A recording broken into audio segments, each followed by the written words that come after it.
buğday hasatı başlamış durumda. Bugün buğday hasatını yapıyoruz. Yaklaşık 1.600.000 dekar alanda buğday üretim alanımız mevcut.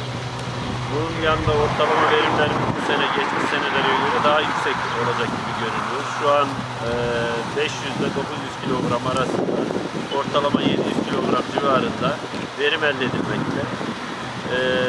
Türkiye'deki ilk hasat olması hesabıyla bu hasat programlarını önemsiyorum.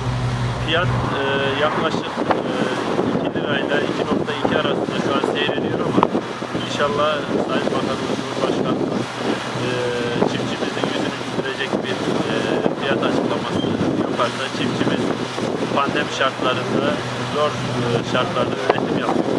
Bu üretim sezonunda da mutlu bir haber bekliyorlar. Türkiye'deki buğday üretiminin yaklaşık %7'sini Adana üretmekte ve Türkiye'de ilk hasatı Adana yapmakta. Aynı zamanda ekiplerimiz anız kontrollerini, tane kontrollerini, tane kayıplarını ekiplerimiz kontrol ediyor. Anız yangınlarının önlenmesi için çalışmalarımız, faaliyetlerimiz devam ediyor.